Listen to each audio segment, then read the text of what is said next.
29:11 நம்ம எல்லாரும் எடுத்து சேர்ந்து சத்தமாக நாம் வாசிப்போமாக.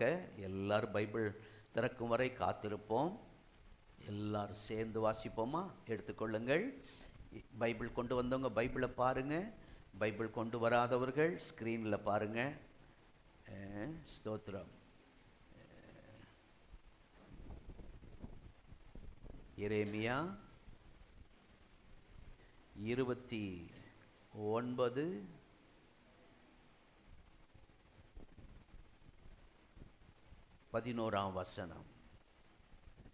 இன்னும் பேப்பர் திருப்புற சத்தம் கேட்டுட்டே இருக்கு. எல்லாரும் எடுத்தாச்சா? ரைட், சேர்ந்து வாசிப்போம். நீங்கள் எதிர்பார்த்திருக்கும் முடிவை உங்களுக்கு கொடுக்கும்படி நான் உங்கள் பேரில் நினைத்திருக்கிற நினைவுகளை அறிவேன் என்று கர்த்தர் சொல்லுகிறார். அவைகள் தீமைக்கு அல்ல, சமாதானத்துக்கு ஏதுவான நினைவுகளே. அல்லேலூயா. இந்த சர்ச்சில் பிரசங்கம் பண்ணுறதுக்குன்னே எனக்கு ரொம்ப சந்தோஷம். வெளி இடங்களில் போய் பிரசங்கி, சிலர்லாம் வெளியே தான் போய் பயங்கரமாக பிரசங்கிப்பாவான் உற்சாகமாக. எனக்கு இங்கே, ஏன்னா நான் யூடியூப்பில் நிறைய பிரசங்கத்தை கேட்குறேன். பாஸ்டர் ஜீவனை கொடுத்து பேசுவார், ஒரு ஆமேன் ஒரு அல்லேலூயா வராது. திக்க தரிசனமாய் பேசுவார், ஒருத்தராவது கை உயர்த்தி அல்லேலூயா சொல்ல மாட்டாங்க. ஆனால் இப்போ பாருங்க, படிச்சு பிரசங்கம் ஆரம்பிக்கல, முடிக்கும் போதே ஆமேன் அல்லேலூயா சத்தம் பெருசாக வருது. அப்போ நிச்சயமாய் கர்த்தர் இந்த ஆராதனையிலே அவருடைய வல்லமை விளங்க பண்ணுவார். எழுப்புதல் ஜெபத்தில் ஒரு ஜெபம் எங்களது அதுவாக இருந்தது. வெள்ளிக்கிழமை, ஆண்டவரே சர்ச்சுக்கு வருகிற ஜனங்கள் சொல்லி ஆராதிக்க கூடாது, கைத்தட்ட சொல்லக்கூடாது, கரங்களை உயர்த்தி அல்லேலூயா சொல்லுங்க சொல்லக்கூடாது, அவர்களாகவே ஆராதிக்கணும்னு சொல்லி ஜெபம் பண்ணோம். அதை இந்த ஆராதனையில் பார்க்குறோம். ரொம்ப சந்தோஷமா இருக்கு. கர்த்தர் நல்லவர். ஆகவே ஆண்டவர் எரேமியா தீர்க்கதரிசியின் மூலமாக இஸ்ரவேல் ஜனங்களுக்கு பேசின ஒரு ஆசீர்வாதமான உறுதிமொழி, வார்த்தை என்பதை பார்க்கிலும் உறுதிமொழி. உறுதிமொழி என்றால் சில முக்கியமான நிகழ்ச்சியில் அரசாங்க அதிகாரிகள் உறுதிமொழி எடுப்பார்கள். சுதந்திர தினம், குடியரசு தினம், சில பதவி ஏற்கும்போது உறுதிமொழி ஏற்பார்கள். பட்டம் பதவிகள் பெறும்போது உறுதிமொழி ஏற்பார்கள். அதே போல இன்றைக்கு ஆண்டவர் எரேமியா தீர்க்கதரிசியின் மூலமாய் இந்த ஆகஸ்ட் மாதம் இரண்டாம் ஆராதனையில் வந்திருக்கிற உங்களுக்கு ஒரு ஆசீர்வாதமான ஒரு உறுதிமொழி கொடுக்கிறார். எத்தனை பேர் ஆமென் சொல்றீங்க? ஆண்டவர் இந்த வசனத்திலே நான் யார், நான் என்ன செய்ய போகிறேன் என்பதை ஜனங்கள் அறிந்திருக்க வேண்டும் என்று இந்த வசனத்தின் மூலமாய் கர்த்தர் பேசுகிறார். இந்த வசனத்திலே 3 தலைப்பை நான் வெளியே கொண்டு வர விரும்புகிறேன். அதை நீங்கள் சத்தமாய் சொல்லுங்கள். 3ஐயும் நான் இப்போ பிரசங்கிக்க நேரம் இருக்காதுன்னு நினைக்கிறேன். தொடர்ந்து ஆண்டவர் உதவி செய்வாராக. முதலாவது சொல்லுங்க எல்லாரும், முடிவு. எல்லா சத்தமா சொல்லுங்க, முடிவு. இரண்டாவது தீமைக்கல்ல. மூன்றாவது சமாதானம். அல்லேலூயா. மறுபடியும் சொல்லுங்க, சொல்லாத எல்லாரும் சொல்லுங்க, முடிவு, தீமை அல்ல, சமாதானம். ஆமென். தேவனுடைய வார்த்தை கேட்கிற, கர்த்தருடைய வார்த்தை கேட்கிற அருமையான கர்த்தருடைய பிள்ளைகளை, உங்களை பார்த்து, இந்த ஆராதனைக்கு வந்திருக்கிற உங்களை என்னையும் பார்த்து தேவ ஆவியானவர் தெளிவாய் கூறுகிறார். தேவனுடைய பிள்ளைகளே, உங்கள் முடிவு தீமையாய் இருக்காது, சமாதானமாய் இருக்கும் என்று சொல்லுகிறார். நீங்க எடுத்திருக்கிற அந்த காரியம் தீமையாய் முடிவதில்லை, நன்மையாய் முடியும் என்று கர்த்தர் பேசுகிறார். ஆமென். நம்முடைய முடிவை தீர்மானிக்கிறவர் கர்த்தர். இந்த தெளிவு இருந்தா போதுங்க. இந்த ஆராதனை இப்பவே ஆமென்னு சொல்லிடலாம். நம்ம தீர்மானம் எடுக்கக்கூடாது.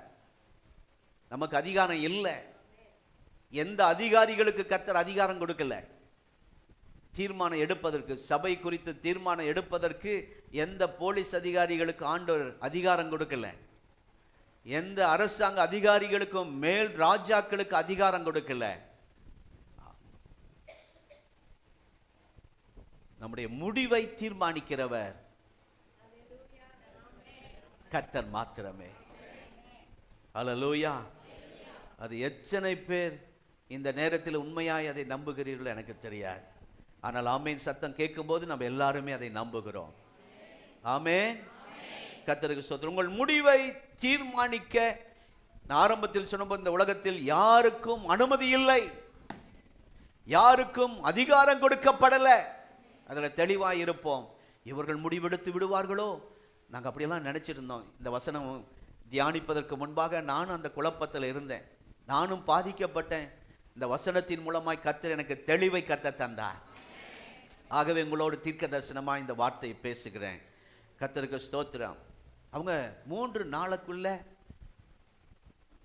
முடிவெடுத்துருவோன்னு சொல்லிட்டாங்க. நம்ம சபை பிரச்சனையில் 3 நாட்களுக்குள்ள முடிவெடுப்போம் சொன்னாங்க. அந்த முடிவெடுக்கிற அதிகாரம் ஆண்டவர் யாருக்குமே கொடுக்கவில்லை. ஹல்லேலூயா. பைபிள் சொல்லுகிறது, உலகத்தின் அதிபதி சாத்தான் கையில் இந்த உலகம் இருக்கிறது என்று ஒரு வசனம் சொல்லுகிறது.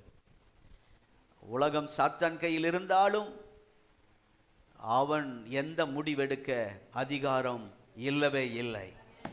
சாத்தானும் எந்த மந்திர சக்தியும் உங்களை குறித்து எந்த முடிவெடுக்க முடியாது. சத்துருங்க வாழ்க்கைக்கு இதுதான் முடிவு என்று முடிவு கட்ட முடியாது. ஆமென். எந்த ஒரு பெரிய ராஜாவாக இருக்கலாம், எவ்வளவு பெரிய அதிகாரமுடையவர்களாக இருக்கலாம், அவர்களுக்கு இந்த பூமியிலே வாழ்கிற எந்த ஒரு மனிதனுக்கும் முடிவை நிர்ணயிக்கவே முடியவே முடியாது. ஏனென்றால் உங்களுடைய காலங்கள் கர்த்தருடைய கையில் இருக்கிறார். எத்தனை பேர் ஆமென் சொல்றீங்க? உங்க பிள்ளைகள் கர்த்தருடைய கையில் இருக்கிறார்கள். ஆக அவர்தான் முடிவெடுக்க முடியும். ஆமென். அவர்தான் நம்முடைய குடும்பத்தை குறித்து, நம்முடைய பிசினஸை குறித்து, நம்முடைய சபை குறித்து முடிவெடுக்க தகுதி உள்ள ஒரே ஆண்டவர் நம்முடைய இயேசு கிறிஸ்து. எத்தனை பேர் ஆமென் சொல்றீங்க? ஒருவேளை உங்கள் வாழ்க்கையில் ஏற்பட்ட இழப்புகளோ, நஷ்டங்களோ, அவமானங்களோ, ஸ்தோத்திரம், உங்களை சந்தித்த பிரச்சனைகளோ, இப்பொழுது சந்தித்து கொண்டிருக்கிற கடுமையான வியாதிகளோ, ஒரு முடிவுக்கு நீங்க வந்துடாதீங்க. இதுதான் என் கடைசி முடிவு என்று நீங்க அப்படி சொல்லாதீங்க. நம்ம அப்படியெல்லாம் பேசிடுறோம், தெரியாம புலம்பிடுறோம். அவ்வளவுதான், இதுதான் என் முடிவு, கடைசி வரைக்கும் இதுதான் என் பிரச்சனை, இதுதான் முடிவு, இதுதான் என் தலையெழுத்து அப்படின்லாம் நம்ம நினைக்கிறோம். உங்களுடைய முடிவை தீர்மானிக்க உங்களால் முடியாது. உங்களுடைய முடிவை தீர்மானிக்கிறவர் கர்த்தர். ஆமென். ஏனென்றால் நான் சொன்னேன், நம்முடைய காலங்கள் அவருடைய கர்த்தரின் கரத்தில் இருக்கிறது. எத்தனை பேர் ஆமென் சொல்றீங்க? நம்முடைய ஆண்டவர் திட்டமிட்டு செயல்படுகிற தேவனுடைய கரத்திலே உங்களை இன்றைக்கு நான் ஒப்பு கொடுக்க போறேன். திட்டமிட்டு செயல்படுகிற ஆண்டுடைய கரத்திலே உங்கள் பிள்ளைகளை கர்த்தர் பொறுப்பெடுக்க போகிறார். பெற்றோர்களே, நீங்கள் கவலைப்படாதிருங்கள். நம்முடைய வாழ்க்கையில் எதையும் ஒரு நாளும் தற்செயலாய் கர்த்தர் அனுமதிக்கவே மாட்டார். எல்லாமே தேவ சித்தத்தின்படி தான் நடக்கும். இப்படி நடந்துருச்சு பாஸ்டர், திடீர்னு நடந்துருச்சு, இல்லவே இல்லை. தற்செயலாய் நடப்பது எதுவுமே இல்லை. எல்லாம் ஆண்டவர் ஒரு மாஸ்டர் பிளான் வச்சிருக்கிறாராம். கர்த்தருக்கு ஸ்தோத்திரம். அந்த பிளான் போட்டு செயல்பட்டு கொண்டிருக்கிறார். இந்த குடும்பம் இவங்களை இங்கே வச்சு, இந்த வேலையில் வச்சு இப்படி நடத்துவேன், இந்த சபையில் வச்சு இப்படி நடத்துவேன், இந்த திருப்பூர் சிட்டி ஏஜி சர்ச்சுக்கு நான் இதை செய்ய போகிறேன், அப்படி மாஸ்டர் பிளான் போட்டு வச்சிருக்கிறார். அல்லேலூயா. சும்மா இல்லை, ஏதோ வந்துட்டு போறீங்க நினைக்காதீங்க. நம்முடைய சபை குறித்த ஒரு பெரிய திட்டம் கர்த்தருக்கு உண்டு. இங்கே வந்திருக்கிற குடும்பத்துக்கு ஆண்டவர் ஒரு பெரிய திட்டம் வைத்திருக்கிறார். காலையில் ஒரு 5 மணிக்கு ஒரு அம்மா வந்து முன்னாடி உட்கார்ந்தாங்க. அந்த பிரசங்கம் பண்ணும்போதே உணர்ந்தேன். ஆனால் 5 மணிக்கு சொல்லல, இப்போ சொல்கிறேன். டாக்டர் சொன்னது 6 மாதம் நடக்கக்கூடாது. போன வாரம் 6 மாதம் நடக்கக்கூடாது, படுக்க தான், பெட்லேருந்து எந்திரிக்க கூடாது. ஆனால் 6 நாளுக்குள்ள கர்த்தர் ஆராதனை கொண்டு வந்துட்டார்.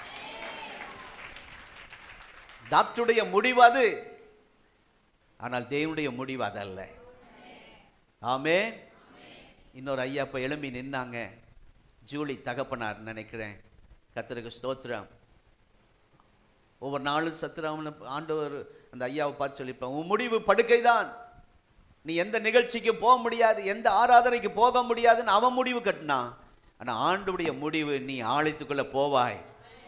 ஆமென். ஐயாவை ஆலயத்துக்குள்ள கொண்டு வந்ததுக்காய் நான் கர்த்தரை துதிக்கிறேன். நான் ஏன் பின்னாடி நிக்கிறேன்னா, ஆண்டவர் உங்களுக்கு செஞ்சதெல்லாம் அப்படியே நினைச்சு துதிச்சுட்டே நிற்பேன். ஒரு விதத்தில் உங்களை வரவேற்கிறேன். அதே நேரத்தில் நீங்கள் அப்படி நினச்சிடாதீங்க, பாஸ்டர் இங்கே நிற்கிறார், லேட்டாக போகிறோம், ஏதாவது பேசுவாரா அப்படின்னு நினச்சிட்டு பயப்படாதீங்க. அப்படியெல்லாம் ஒன்றும் இல்லை. ஆண்டவர் உங்களுக்கு செஞ்சதை நினச்சி நான் பின்னாடி துதிப்பேன், அதை பார்க்குறேன். இந்த சூழ்நிலையில் சர்ச்சுக்குள்ளே வராங்கல்ல, இந்த பலவீனத்தில் ஒரு தம்பி நடுங்கிட்டு வந்து நிற்கிறான். விஜயமங்கலத்திலிருந்து ஒரு குடும்பம் 5 மணிக்கு வந்து குளிர் காய்ச்சல்ல, பலவீனத்தில் வீட்டில் இருக்கணும். சாத்தானுடைய முடிவு என்ன? நீ இன்னைக்கு சர்ச்சு போகக்கூடாது, இந்த காய்ச்சலை உனக்கு அனுப்பிட்டேன். ஆனால் தேவ திட்டம், எனக்கு காய்ச்சலாக இருந்தாலும் பரவாயில்ல, சர்ச்சில் போய் நான் ஆராதிப்பேன். ஆமென், ஸ்தோத்திரம். ஜெபம் பண்ணி முடிச்சோன்னு அவருடைய முகத்தில் ஒரு தெளிவை பார்த்தேன். கர்த்தர் ஒரு அற்புதம் செய்தார். தேவன் நல்லவர். ஆகவே தேவனுடைய பிள்ளைகளே, சில நேரத்தில் அந்த சினிமா காரியங்கள், சினிமான்னா உங்களுக்கு எல்லாம் தெரியுமா? ஒரே அம்மா தாங்க தெரியுங்கிறாங்க. ஸ்தோத்திரம். எனக்கு சினிமாவை பற்றி அவ்வளோ தெரியாது, போக விரும்பல. ஏன் தெரில, எனக்கு நிறைய பேர் ஃப்ரெண்ட்ஸ் எல்லாம் கூப்பிட்ருக்காங்க. ஒரு முறை நம்ம சர்ச்சில் உள்ளவங்கெல்லாம் என்னை கூப்பிட்டாங்க, பாஸ்டர் நல்ல ஃபிலிம் வந்திருக்கு போகலாமா கேட்டாங்க. இப்போ உள்ளவங்க இல்லை, அப்போ உள்ளவங்க. 10 கமாண்ட்மெண்ட்ஸ் வந்திருக்கு பாஸ்டர். நான் சொன்னேன், வீட்லேயே 10 கமாண்ட்மெண்ட்ஸ் பார்த்துட்டேன் அப்படின்னு. அங்கே பாருங்க, அந்த சினிமா எடுக்கிறவனை என்ன சொல்கிறாங்க? டைரக்டர். நீங்கள் சொன்னீங்கன்னா தான் எனக்கும் தெரியும், கொஞ்சம் சொல்லி கொடுங்க. அவர் பேர் தான் முன்னாடி வரணும்.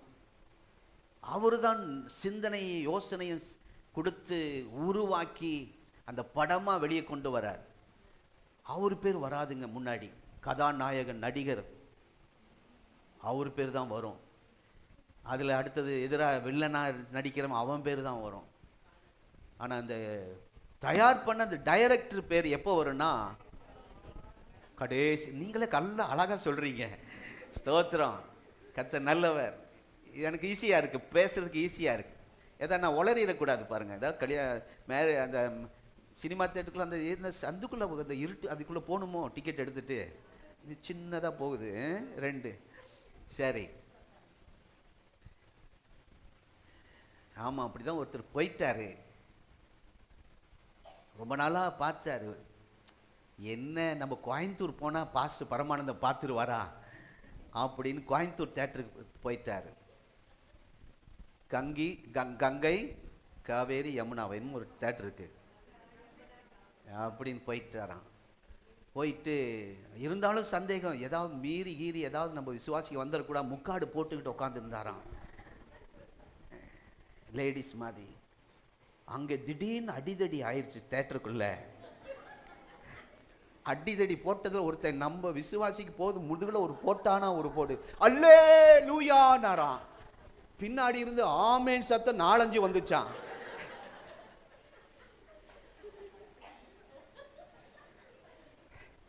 அங்கேயும் ஒரு ஆராதனை நடந்துட்டு இருக்கு பாருங்க. ஸ்தோத்திரம். ஆகவே இவ்வளவு கஷ்டப்பட்டு எல்லாம் உருவாக்கி அவர் பேரே வராம போயிருக்கு. ஆனா முடிவில் அவர் பேர் வரும். அதே போல நம்முடைய வாழ்க்கையும். இப்போ உங்க பேர் வராது, நடிக்கிறவன் எல்லாம் முன்னாடி வருவான், வில்லன் எல்லாம் முன்னாடி நிற்பான். வில்லன் அவங்க பேரெல்லாம் புதுசா நம்ம ஜனங்க கொடுத்துருக்குறாங்க. என்ன பேரா? சூனியக்காரன். கரெக்டா பேர் கொடுக்குறாங்க. உண்மை, அந்த முகம் அப்படிதான் இருக்கு. உங்களுக்கு எதிராக எழும்புற உங்க முகத்தை பாருங்க, சூனியக்காரன் நாட்டு. தேவ பிள்ளை முகத்தை அங்க பார்க்க முடியல. ஆகவே அவங்க தான் முன்னாடி நிற்பாங்க. இதுக்காக கஷ்டப்பட்ட, ரத்தம் சிந்தி, பணம் செலவு பண்ணி, உபவாசம் பண்ணி, பாடுபட்ட நம்ம பேரே வராது.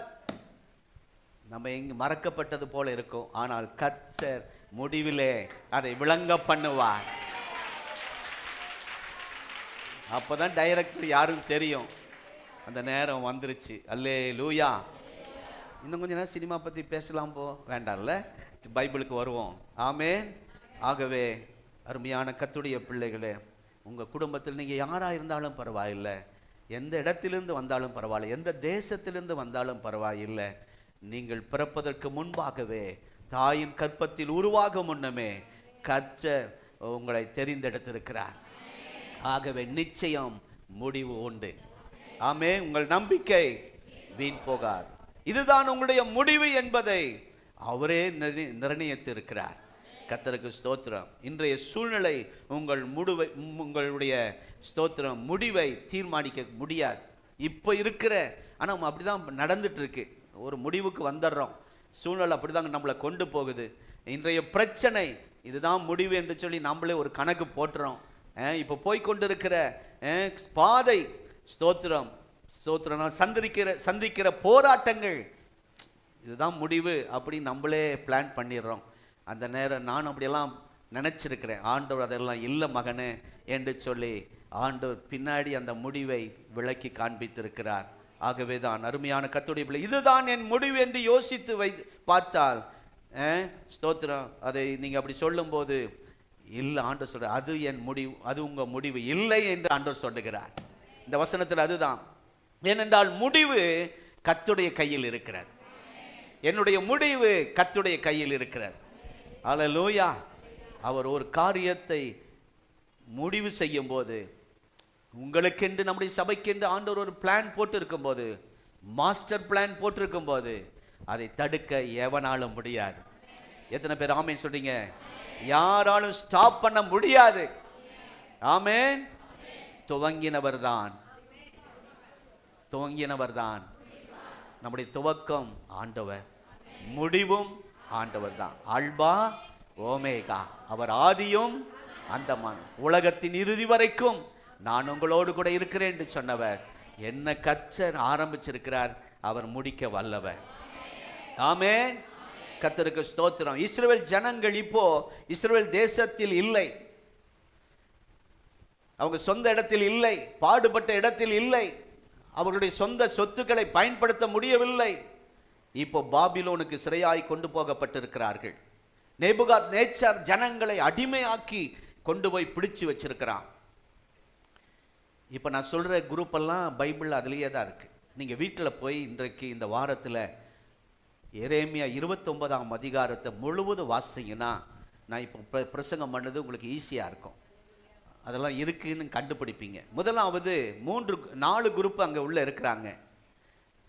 ஒன்று பிடிச்சிட்டு போன கூட்டத்தில் 4 குரூப். ஒன்று மூப்பர்கள். சத்தமா சொல்லுங்க. மூப்பர்கள் யார்? மூப்பர்கள் என்றால் என்ன? அவர்கள் முக்கியமானவர்கள். அவர்கள் தான் மூப்பர்கள். இருக்கிற எல்லாத்திலையும் அவங்க ரொம்ப முக்கியமானவர்கள்.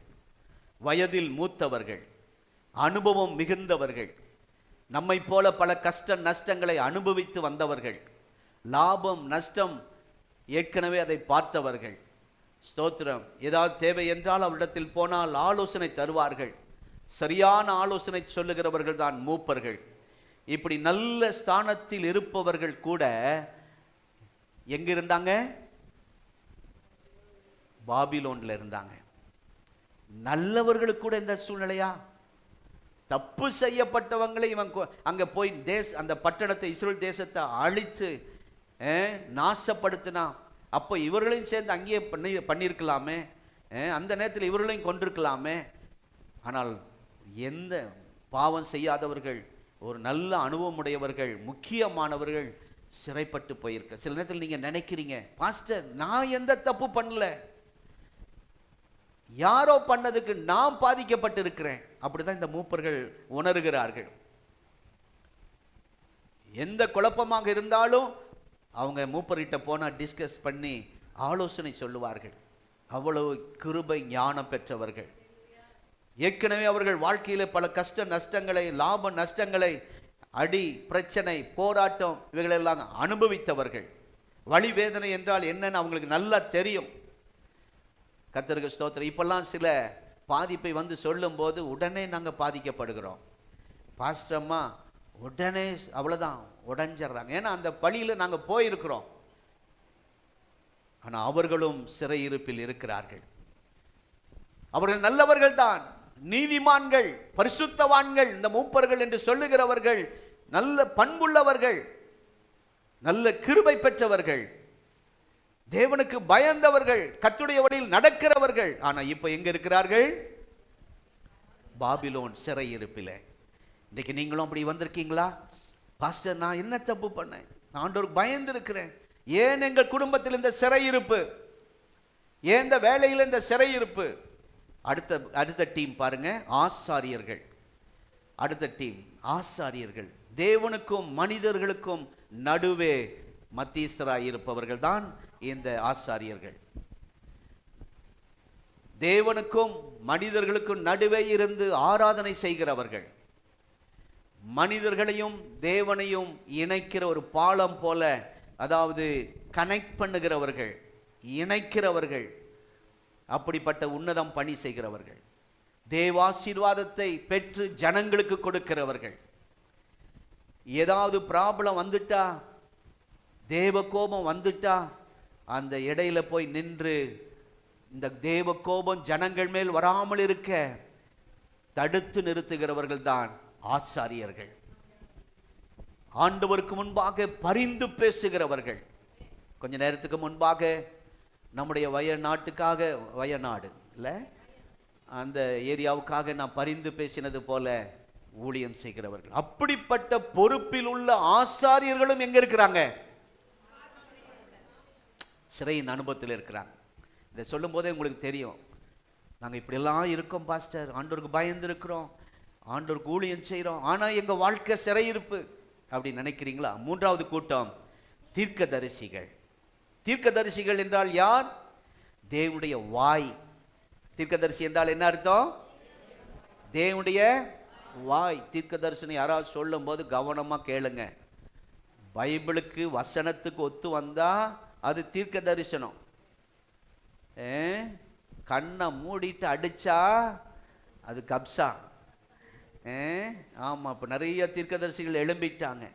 ஊழியம் வளர்வதற்கு ஒரு ரகசிய வழியை கடைப்பிடிச்சிருக்கிறாங்க. ஒருவர் சொன்னாராம், அந்த சர்ச்சுக்கா போற, அங்கெல்லாம் அந்த பரமானந்த தீர்க்க தரிசனமே பேச மாட்டார், இங்க வாங்க டெய்லி தீர்க்க தரிசனம். என்ன, கர்த்தர் உன்னை ஆசீர்வதிப்பார், கர்த்தர் உன்னை தடவி கொடுப்பார், கர்த்தர் உன்னை தாளாட்டுவார். இதான் தீர்க்க தரிசனம். தேவன் என்ன செய்ய விரும்புகிறாரோ, தேவன் என்ன செய்ய சொல்லுகிறாரோ அப்படியே சொல்லுகிறவர்கள் தான் தீர்க்க தரிசிகள். கொஞ்சம் கூட்டியோ குறைச்சோ பேச மாட்டாங்க. அவருடைய வாய் அங்கிருந்து வாங்கி கொடுக்கிறவர்கள் தான் தீர்க்க தரிசிகள். கர்த்தர் அப்படிப்பட்ட தீர்க்க தரிசிகளை நம்முடைய சபையில் எழுப்புவாராக. அல்லேலூயா. 120 பேர் அந்த ஜெபத்திலே ஒரு எழுப்புதல் வந்து நம்முடைய சபையிலே ஆராதனையிலே தீர்க்க தரிசன வார்த்தை புறப்பட்டு வரப்போகிறது. ஆமென். தேவன் இனி வருகிற நாட்கள், இந்த கடைசி நாட்களில் என்ன செய்ய போகிறார் என்பதை வெளிப்படுத்துகிறவர்கள் தான் தீர்க்கதரிசிகள். வருங்காலத்தை அறிவிக்கிறவர்கள். நடந்ததை சொல்லிக்கிட்டு இருக்க மாட்டாங்க. இனி வரப்போகிற நாட்கள் என்ன நடக்கும். நான் நேற்றெல்லாம் ஜெபம் பண்ணேன், ஆண்டவரே, தேவ மனிதர்கள் கேரளாவில் எவ்வளோ பெரிய ஊழியர்கள் தீர்க்கதரிசிகள் இருக்கிறாங்க, அந்த வயநாட்டை பற்றி கொஞ்சம் வெளிப்பாடு கொடுத்துருக்கலாமே, தீர்க்க தரிசன வார்த்தைகள் சொல்லியிருக்கலாமே. ஆண்டவர் பேசியிருப்பார். சிலர் அசால்ட்டாக இருந்திருப்பாங்க. சரி, என்ன சொல்றேன்னா, கர்த்தருடைய நாம் தேவ மனிதர்கள், ஜனங்கள், ராஜாக்கள் யார் தவறு செய்தாலும் எச்சரிக்கிறவர்கள், கண்டிக்கிறவர்கள், தலை போனாலும் பரவாயில்ல என்ற யோவான் ஸ்நானகனை போன்ற தீர்க்கதரிசிகள் அன்றைக்கு இருந்தார்கள். நம்ம பட்டணத்துக்கு ஒரு பெரிய தீர்க்கதரிசி சென்னையிலிருந்து வந்தார், பெரிய தீர்க்கதரிசி. ஆமா, அப்ப எனக்கு ஃபோன் வந்தது, பாஸ்டர், நம்ம பட்டணத்துக்கு ஒரு பெரிய தீர்க்கதரிசி வந்திருக்கிறாரு, எல்லா பாஸ்டரும் அவர் காலில் வந்து விழுகிறாங்க. எங்க போய் விழுகிறாங்க, நீங்களும் வாங்க, உங்களுக்கு ஆசீர்வாதம் கிடைக்கும் அப்படின்னார். நானும் சரி பார்ப்போம் போலான்னு போனேன். காலில் விழ இல்லை, பார்க்கறதுக்கு போனேன். நான் எப்பவுமே இந்த வேடிக்கை பார்க்கறதுல ஒரு பெரிய தீர்க்கதரிசி வந்திருக்கிறார், ஞாபகப்படுத்தினதுக்காய் ஸ்தோத்திரம். எல்லாரும் போய் காலில் விழுகிறாங்க. பாஸ்டர்கள்லாம், பெரிய பெரிய அனுபவம் உள்ள பாஸ்டர்கள்லாம், பெரிய ஓனர்கள், கம்பெனியில் பெரிய ஓனர்கள்லாம் விலை உயர்ந்த காரில் வராங்க, நகைகள் போட்டிருக்கிறாங்க அங்கங்கே, அவங்களும் வராங்க. அந்த ஒயிட் அண்ட் ஒயிட் காட்டனில் அந்த என்னது அப்படி கட்சி தலைவர்களாட்டு வந்து அவர்களும் அவ்வளோ பெரிய உடம்பு வச்சு கையில் விழுகிறாங்க. இந்த மனுஷன் காலில் விழாதப்பா, ஏசு என் நம்புங்கப்பான்னு ஒரு வார்த்தை சொல்லுவாரான்னு பார்க்குறேன்னு சொல்லவே மாட்டிக்கிறான். அப்படி உட்காந்துட்டு சாமி மாதிரி உட்காந்துருக்கலாம். நான் ஒரு மனசில் தீர்மானம் பண்ணேன், ஆண்டவரே இந்த வீட்டுக்குள்ளே ஒரு உமக்கு பிடிக்காத ஒரு காரியம் நடக்குது, உண்மையான இந்த தீர்க்கதரிசியாக இருந்தால் அதை இப்போ சொல்லணும், நான் கூட காலில் விழுந்துடுறேன் அப்படி என் மனசில் ஜெபம் பண்ணிக்கிட்டே இருந்தேன். கடைசி வரைக்கும் ஒரு வார்த்தையும் சொல்லலை. எல்லாரும் 5 லட்சம் 10 லட்சம் காணிக்க கொடுக்கறதெல்லாம் நான் நேரடியாக பார்த்தேன். சாதாரணமாக கொண்டாந்து கொடுக்குறாங்க அவங்க கையில். நம்ம விசுவாசி சர்ச்சில் 5 ரூபா காணிக்க போட்டது நான் பார்த்ததில்லை, ஆனால் அவர் கையில் 5 லட்சம் கொண்டு போய் கொடுக்குறார். ஏன்னா பாவத்தை கண்டிக்கல, அந்த வீட்டுக்குள்ள நடக்கிற காரியத்தை வெளிப்படுத்தல. அது என்ன தீர்க்கதரிசி? அப்பவே உணர்ந்துட்டேன், இது தீர்க்கதரிசி இல்லை என்று உணர்ந்துட்டேன். இந்த மாதிரி தெளிவை கர்த்தர் உங்களுக்கு தருவாராக. தீர்க்கதரிசி கூப்பிட்றாங்கன்னா போங்க, ஆனால் அங்கே இருந்து கொஞ்சம் பாருங்க, வசனத்தோடு ஒத்து வருதா, அவர் என்ன பேசுறார், எச்சரிக்கிறாரா. அப்படிப்பட்ட ஒரு தீர்க்கதரிசி, ஸ்தோத்திர தேவனுடைய பிரதிநிதியாய் அவருடைய சார்பிலிருந்து ஊழியம் செய்கிறவர்கள் தான் தீர்க்கதரிசிகள். அவர்களும் எங்கே இருக்கிறார்கள்? அவர்களும் எங்கே இருக்கிறார்கள்? பாபிலோன் சிறை இருப்பில் இருக்கிறார்கள். உங்களுக்கு நல்ல வெளிப்பாடு வர இருக்கலாம், தீர்க்க தரிசனம் வர இருக்கலாம், ஆனால் உங்கள் குடும்பம் இப்போ போய்கொண்டிருக்கிற பாதை ஒரு சிறைச்சாலை போல இருக்கலாம். ஆனாலும் ஒரு முடிவு வரப்போகிறது. ஆமென். கடைசி 4வது கூட்டம், முதல் சொன்னேன் மூப்பர்கள், ஆசாரியர்கள், தீர்க்கதரிசிகள். 4வது அந்த சிறையிருப்பிலே மீதி இருந்த சகல ஜனங்கள், அந்த அழிக்கப்பட்ட பாபிலோன், அதாவது இஸ்ரேல் தேசத்திலிருந்து கொண்டு வரும்போது அங்கே அழிக்கப்பட்டு கொல்லப்பட்டு அதில் தப்பி வைக்கப்பட்ட மீதமுள்ள ஜனங்கள். கடந்த நாட்களில் சுனாமி, கொரோனா, என்னென்னமோ வந்துச்சு, டைபாய்டு, பல வியாதிகள், அந்த பல நோய்கள் வந்தது. அதிலிருந்தெல்லாம் மீதி தப்பின ஜனங்கள் நீங்களும் நானும். அல்லேலூயா. இப்பொழுது நடந்து கொண்டிருக்கிற பிரச்சனையை இவர்கள் சம்பந்தமே இல்லாதவர்கள். இந்த மீதம் இருக்கிற இந்த கொஞ்சம் ஜனங்கள் இருக்கிறாங்களே பாபிலோனில, இந்த ஜனங்கள் யாருன்னா, இந்த பிரச்சனை ஏப்பா நடந்துட்டு இருக்குன்னு அவங்களுக்கே புரியல. ஏன்னா அவங்க எந்த தவறு செய்யாதவர்கள், பாவம் செய்யாதவர்கள், தேவனுக்கு பயப்படுகிறவர்கள். இந்த ஜெயிலுக்கு, இந்த பாபிலோன் அடிமை பட்டணத்துக்கு எப்படி வந்தோம், இந்த ஜெயிலில் எப்படி வந்தோம் என்று ஒண்ணுமே புரியல. ஏன் தண்டிக்கப்படுகிறோம்? போன வாரம் நாங்கள் கோர்ட்டில் போக வேண்டிய சூழ்நிலை வந்தது. போயிருந்தப்போ எங்களோடு இருந்த பிரதர் சொல்றார், திடீர்னு கொண்டு போய் அவரை ஜெயிலில் அடைச்சிட்டாங்களாம், காரணம் இல்லாமல். ஏன் இங்கே வந்தோம், எப்படி இப்படி நடந்துச்சுன்னு அப்படி கொஞ்ச நேரம் யோசிக்க வேண்டிய நிலைமை வந்துச்சுன்னு அதை சொல்லும் போது அதை உணர்ந்தேன். அப்படிதான் இவர்கள் யோசிக்கிறார்கள். தப்பு செஞ்சது யாரோ, தேவனை மறந்தது வேற ஒரு கூட்டம், விக்கிரக ஆராதனை செய்தது வேற கூட்டம், ஆனால் பாதிக்கப்பட்டு இருக்கிறது மீதமுள்ள ஜனங்கள். கற்பனை விட்டு மீறினவர்கள் வேற கூட்டம். ஆனால்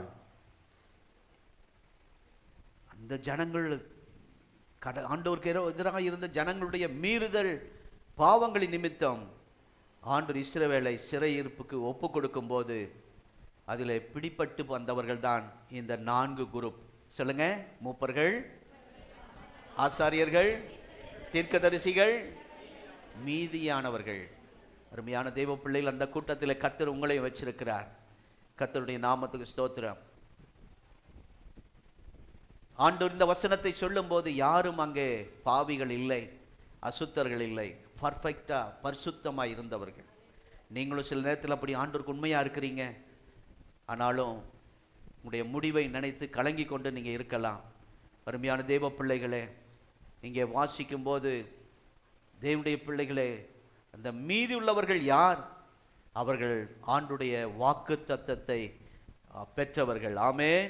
கர்த்தருடைய நாமத்துக்கு மகிமை உண்டாவதாக. உடன்படிக்கைக்கு சொந்தக்காரர்கள், தேவனுடைய புதிய உடன்படிக்கைக்கு சொந்தக்காரர்கள். எல்லாரையும் சங்காரம் செய்யும் போது இவர்களையும் சங்காரம் பண்ணி இருப்பார். சத்துரு கையில ஒப்பு கொடுக்கும் போது இவர்களையும் ஒப்பு கொடுத்திருப்பார்.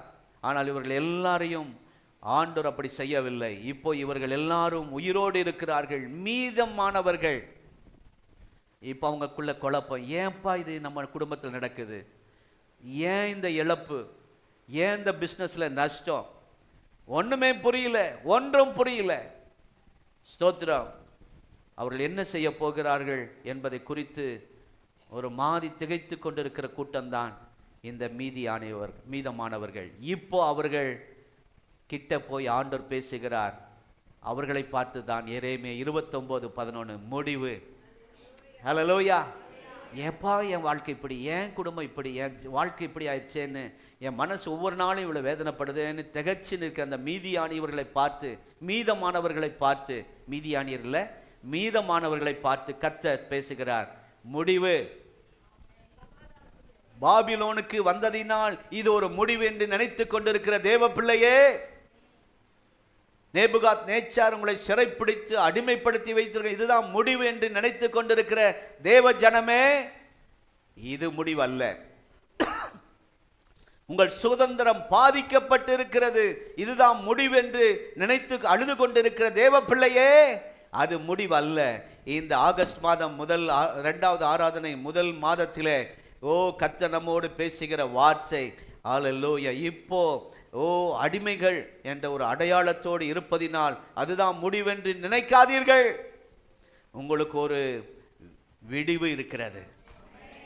அல்லேலூயா. கட்சி பேசுறவங்க பேசுனா இப்படி சொல்லலாம், உங்களுக்கு ஒரு விடியல். ஸ்தோத்திரம். திருப்பூர்லேருந்து சென்னைக்கு வரைக்கும் அந்த போர்டை பார்த்தேன் எலெக்ஷன் டைமில். உங்களுக்கு ஒரு பிரகாசம் இருக்கிறது. எத்தனை பேர் ஆமீன் வர மாட்டேங்குது? ஆனால் பிரச்சனையை பார்த்தா முடிவு இதுதான், இப்படிதான் வாழ்க்கை அப்படி நினைக்கிறீங்க. ஆண்டவர் சொல்றாரு, இல்லை இல்லை, முடிவு அது இல்லை. உங்களுக்கு ஒரு பிரகாசம் இருக்கிறது, உங்களுக்கு ஒரு மீட்பு இருக்கிறது, உங்களுக்கு ஒரு நம்பிக்கை இருக்கிறது, உங்களுக்கான ஒரு வாக்குத்தத்தம் இருக்கிறது. கரங்களை தட்டி ஹல்லேலூயா. ஓ glory to God. ஆமென். அது நிறைவேறுதலை காணும் மட்டும் கர்த்தர் சும்மா இருக்க மாட்டார். எழுதி வைத்துக் கொள்ளுங்க. சில நேரம் நாங்க பேசிக்குவோம், இவ்வளவு சத்துரு எழும்புறானே, ஆண்டவர் பார்த்துக்கிட்டுல இருக்கிறாரு, ஒன்றும் செய்ய மாட்டாரா, அப்படிலாம் நம்ம புலம்புறோம். ஆனா நான் சொல்றேன், இப்போ அந்த ஆண்டவர் உங்களுக்கு சில காரியத்தை செய்து முடிக்கும் மட்டும் அவர் சும்மா இருக்க மாட்டார். அதனாலதான் முடிவு என்று சொல்லுகிறார். முடிவு என்று சொல்லும்போது பயந்துராதீங்க. ஐயோ அவ்வளவுதானா முடிவா, அவ்வளவுதானா? சில நேரங்கள் அப்படி நினைக்கிறோம். வேலையில் ஒரே பிரச்சனை இருக்கிறது, இதுக்கு ஒரு முடிவு வராதா? வேலைக்கு போனா ஒரே பிரச்சனையா இருக்கே என்று நாம் நினைக்கிறோம். யாராவது உங்கள்கிட்ட சொன்னாங்கன்னா நீங்க அவங்கள்ட்ட இப்படி சொல்லணும், வேலையில் ஒரே பிரச்சனையா இருக்கிறது, எங்க போய் முடியுமோ தெரியல அப்படின்னு சொல்லுவாங்க. நீங்க சொல்லுங்க, இல்ல நல்லதா தான் முடியும். பக்கத்துல சொல்லுங்க, நல்லதா தான் முடியும். கோர்ட்டு விஷயம் நல்லதா தான் முடியும். ஆமென். உங்க வாழ்க்கை நல்லா தான் முடியும். அவங்களுக்கு கோர்ட்டு விஷயம் கை கொடுத்துட்டு இவங்களுக்கு கோர்ட்டு விஷயம் கை கொடுத்துறாதீங்க. கர்த்தருக்கு ஸ்தோத்திரம். சில சொல்லுவாங்க, குடும்பத்தில் ஒரே பிரச்சனையா இருக்கு பாஸ்டர், இப்படியே பெரிதாகி பிளவு உண்டாயிரும் போல இருக்கு, குடும்பம் உடைஞ்சிரும் போல இருக்கு, குடும்பத்தில் விரிச்சல் வந்துருமோ தெரியல, என்னாகுமோ, எப்படி முடியுமோ.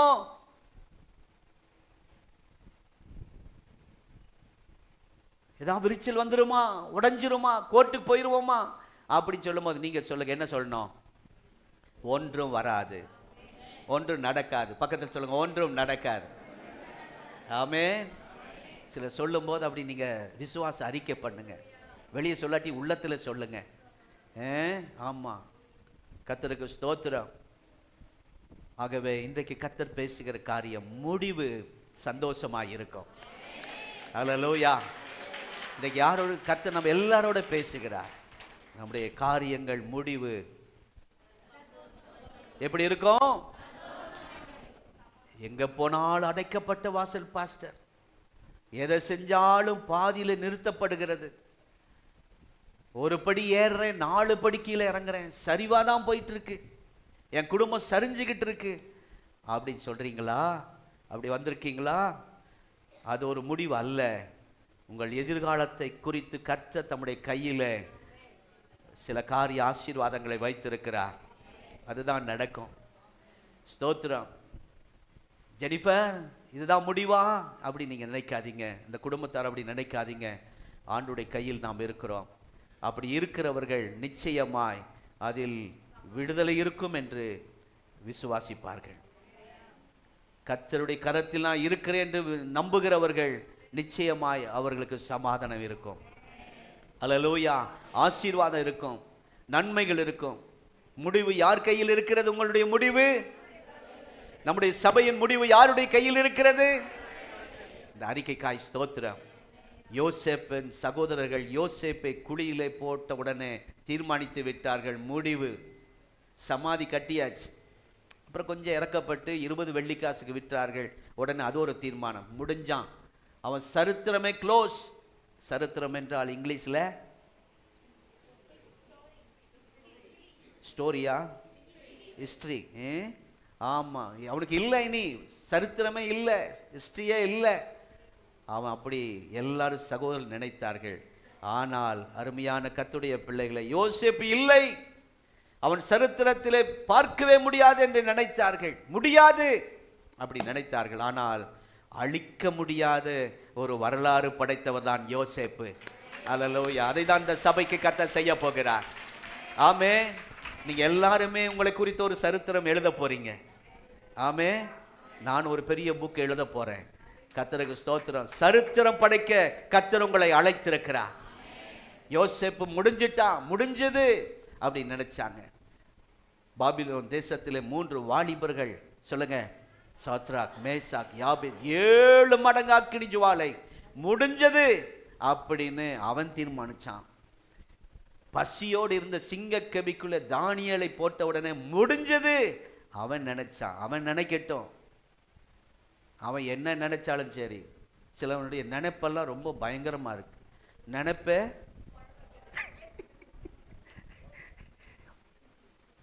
நான் அவனை சொல்றேன், நீங்க வேற எங்கேயும் போயிடாதீங்க. 7 மடங்கு அக்கினியில போட்டான்ல, அவனை சொல்றேன். சிங்க கெபிக்குள்ள ஒருத்தனை போட்டானே தேவ பிள்ளைய, அவனை சொல்றேன். அவன் நினைப்பெல்லாம் முடிஞ்சதுன்னு நினைச்சான். ஆனால் கர்த்தர் அவன் நினைவல்ல. எத்தனை பேர் ஆமென் சொல்றீங்க? மாற்ற முடியாதபடி அவங்க வாழ்க்கை மாறியது. எல்லாரும் அவன் ஸ்தோத்திரம். யோசேப்பு காலில் வந்து விழுந்தாங்க. கர்த்தருக்கு ஸ்தோத்திரம். நினைச்சாங்க முடிஞ்சது. ஆனா யோசேப்பு காலில் வந்து விழுந்தாங்க. இதே கர்த்தர் இந்த சபையில செய்ய போகிறார். பரமானந்த காலில் அல்ல, தேவனுடைய காலில வந்து விழ போறாங்க. ஆமென். கர்த்தருடைய நாமத்துக்கு ஸ்தோத்திரம். ஏற்கனவே அவன் அழுதான், ப்ளீஸ் ஹெல்ப் மீ அப்படின்னு அழுதான், கதறினான். அந்த கண்ணீர் கூட இறக்கம் காட்டலிங்க. எவ்வளவு கொடூரமான மனுஷன் பாருங்க அந்த சகோதரர்கள். அந்த அண்ணனுக்கு நன்மை செஞ்சவன், அண்ணனுக்கு நல்ல சாப்பாடு கொண்டு போனவன். கர்த்தருக்கு ஸ்தோத்திரம். நன்மை பெற்றவங்களே அவன் கண்ணீருக்காவது ஒரு இறக்கம் காட்ட வேண்டாம்? அந்த குடும்பத்தின் நிலைமையை பார்த்து அழுகிறாங்களே, நடுத்தரவில் நிற்கிறாங்களே, ஒரு இரக்கம் காட்ட வேண்டாம்? அந்த அப்படி உலக இறுதியும் அப்படிதான் இருக்கும், கடின நெஞ்சுதான். ஆனாலும் அருமையான கர்த்தருடைய பிள்ளைகளே, அவன் காலில் விழுகிறதை கர்த்தர் முடிவு வைத்திருந்தார். அது முடிவாய் வைத்திருந்தார். ஆமென். அவங்க அண்ணன்மாரு நினைக்கவே இல்லை. ஆனால் கர்த்தருடைய முடிவு என்ன? எல்லாரும் வந்து அவன் காலில் விழணும். நாம் கதறுகிற கண்ணீரை வடிக்கிறதை கண்டு கொள்ளாத ஒரு கூட்டத்தில் கையில் சிக்கி இருக்கிறோம். ஆனால் நிச்சயமாய் கர்த்தர் இந்த சபையில் நீங்க பார்க்க போறீங்க. அப்படிப்பட்ட நபர்கள் கர்த்தருடைய கரத்தில் வந்து விழப்போகிறார்கள். ஆமென். அல்லேலூயா. கர்த்தருடைய நாமத்துக்கு ஸ்தோத்திரம். கர்த்தருடைய நாமம் மகிமைப்படுவதாக. 127 நாடுகளுக்கு ஆமான் இப்போ எழுதுகிற எழுத்து. ஜனங்களை குறித்து எல்லா பக்கம் தவறான லெட்டர் போயிருச்சு, ஆபத்தான லெட்டர் போயிருச்சு. அவன் சொல்றான், நான் போடுகிற சட்டம் தான், ராஜாவிடத்திலிருந்து ஒப்புதல் லெட்டர் வாங்கிக்கிட்டான். ஸ்தாபனத்திடத்திலிருந்து ஒப்புதல் லெட்டர் வாங்கிக்கிட்டான். எங்க போனாலும் அதை காட்டுறான். எந்த அதிகாரி காட்டினாலும் இந்த பாருங்க எங்களுக்கு அதிகாரம் இருக்கு அப்படின்னு ஒப்புதல் கடிதத்தை இந்த ஆமான் காட்டுறான். அவர்கள் அழிவுக்கான முடிவு என்று இதெல்லாம் நினைச்சாம என்ன நினைச்சான்? நான் எழுதியாச்சு, கையெழுத்தும் போட்டாச்சு, ஒரு சட்டத்தை ஏற்றியாச்சு, ராஜா கிட்டே ஒப்புதல் கடிதம் வாங்கிட்டேன், இனி இந்த யூதர்கள் முடிவு க்ளோஸ். ஆனால் அவன் பாருங்க, அவன் அந்த வருஷத்தை ஃபிக்ஸ் பண்ணிட்டான். எந்த வருஷம், மந்த்தை ஃபிக்ஸ் பண்ணிட்டான், அந்த டேட்டை ஃபிக்ஸ் பண்ணிட்டான். நமக்கு சில நேரத்தில் அப்படி எல்லாம் செய்தி வருது, இந்த தேதியில் இந்த நாளில் இப்படியெல்லாம் சில நேரத்தில் ஃபிக்ஸ் பண்ணுறாங்க. ஆனால் காரியம் மாறுதலாய் முடிந்தது. வருஷத்தை ஃபிக்ஸ் பண்ணான் ஆமான், முடிச்சிருவோம் சொல்லி. அந்த பதவியை நான் பிடிச்சிருவேன்னு ஆசைப்பட்டான் இந்த ஆமான். ஆனால் கர்த்தர் செய்த காரியம், ஸ்தோத்திரம், உங்களுக்கு யாரும் நாள் குறிக்க ஆண்டவர் விட மாட்டார்.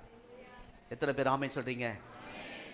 உங்களுக்கு டாக்டர் நாள் குறிச்சாங்க, அவங்கெல்லாம் இங்கே உட்கார்ந்துட்டு இருக்கிறாங்க. சிலர் மந்திரவாதி உங்களுக்கு டைம் கொடுத்தான், முடிச்சு இந்த குடும்பம் இவ்வளோ நாள் தான், அந்த குடும்பம்லாம் இங்கே இருக்கிறாங்க.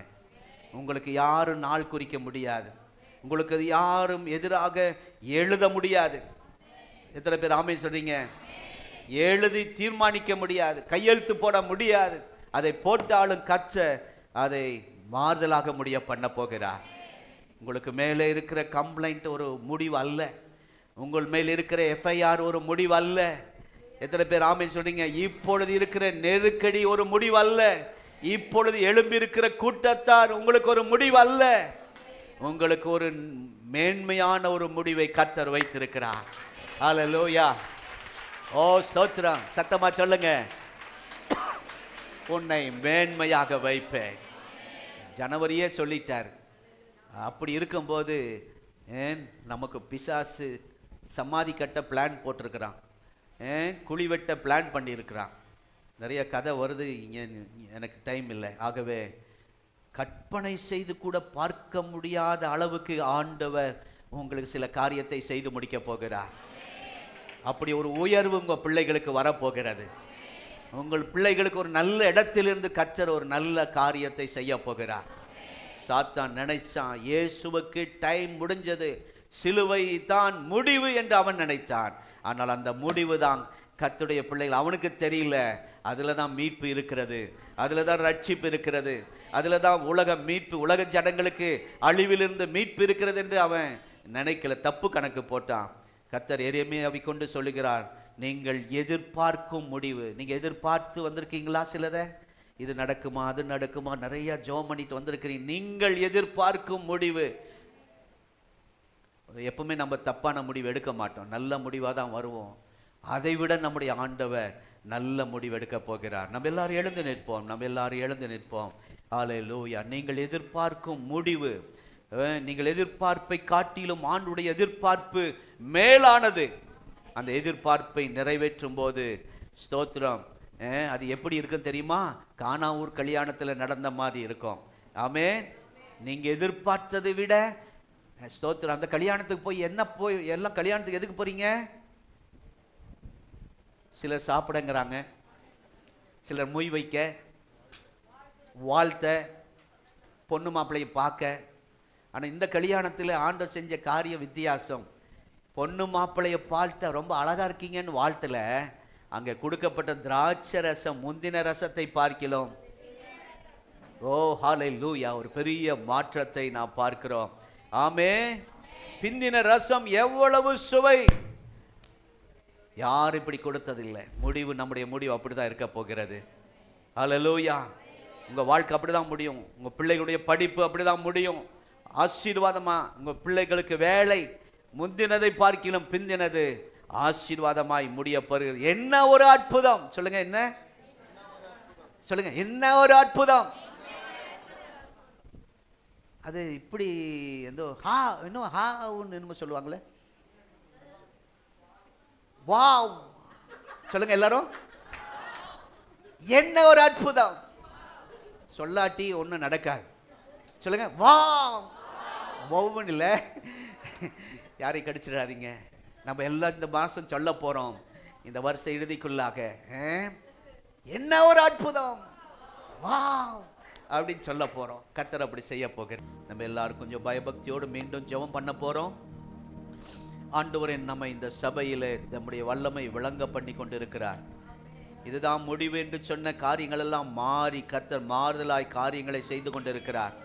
விசுவாச பிள்ளைகள் வாழ்க்கையிலும் டாக்டருடைய ரிப்போர்ட்டை கர்த்தர் மாற்றி இருக்கிறார். மற்றவர்கள் சொன்ன சாபமான வார்த்தையை ஆசீர்வாதமான வார்த்தையாய் மாற்றி இருக்கிறார்.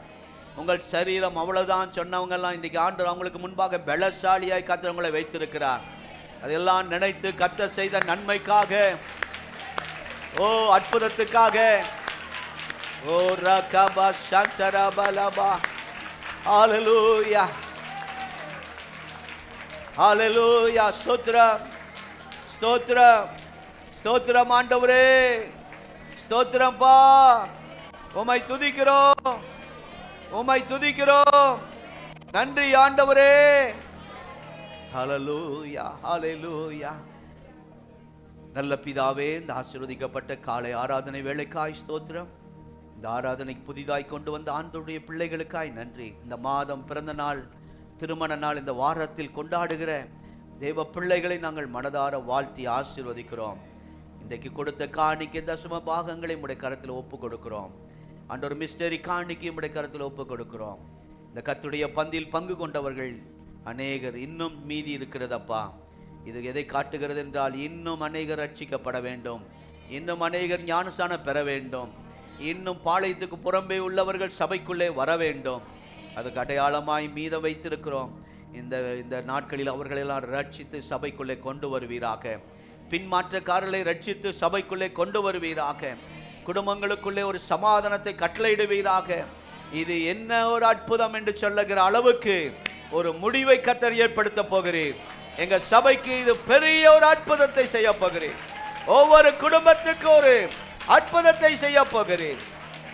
ஏனென்றால் எங்களுடைய காலங்கள் உம்முடைய கரத்தில் இருக்கிறது. நீதான் எங்கள் முடிவை ஆண்டவரே நிர்ணயிக்கிறவர், தீர்மானிக்கிறவர். ஆண்டவரே ஸ்தோத்திரம். இந்த முடிவு யாரும் எடுக்க முடியாதப்பா. தொடர்ந்து உம்முடைய கரத்தில் ஒவ்வொரு குடும்பத்தையும் ஒப்பு கொடுக்கிறோம், வாழ்த்தி ஆசீர்வதிக்கிறோம். சமாதானத்தோடு உம்முடைய பிள்ளைகள் கலைந்து செல்ல கிருபை தாரும். திரும்பி வரும்போது நல்ல ஜீவனுள்ள சாட்சியாய் கொண்டு வாரும். பலவீனத்தோடு ராபோஜன் எடுத்த ஒவ்வொருவருக்கும் சுகத்தை கட்டளையிடும் அப்பா. திருமண தடைகள் மாறட்டும் ஆண்டவரே. ஓ கற்ப கனியை கர்த்தர் கொடுப்பீராக ஆண்டவரே. சுகப்பிரசவத்தை கட்டளையிடுவீராக ஆண்டவரே. பலவீனரை ஒவ்வொருவரை தாங்குவீராக ஆண்டவரே. எங்களுடைய கேரளாவிலே ஏற்பட்டிருக்கிற அந்த அழிவிலிருந்து ஜனங்களுக்கு ஆறுதல் கொடுப்பீராக. இன்றைக்கு சபைக்கு வர முடியாமல் பலவீனப்பட்டிருக்கிற அருமையான மகள் சுகந்தி அவர்களுக்காக ஜெபிக்கிறோம். அந்த ஐசிவார்டிலிருந்து அவர்கள் பூர்ண சுகம் பெற்று அவர்களை வெளியே கொண்டு வருவீராக. உம்முடைய கரத்தில் ஒப்பு கொடுக்கிறோம். ஏஞ்சலை உம்முடைய கரத்தில் ஒப்பு கொடுக்கிறோம். இந்த ஆலயத்தில் அமர்ந்திருக்கிற மகள் ஏஞ்சலுக்கு அந்த ஆண்ட சுகர் ப்ராப்ளம் மாறட்டும் ஆண்டவரே. பரமசிவம் என்ற ஜானை தொடுவீராக. அல்லேலூயா. இன்னும் ஆண்டவரை பாதிக்கப்பட்ட ஒவ்வொருவரை கர்த்தர் தொடுங்கப்பா, பலப்படுத்துங்க இயேசுவின் நாமத்தில் பிதாவே. என் ஆத்துமாவே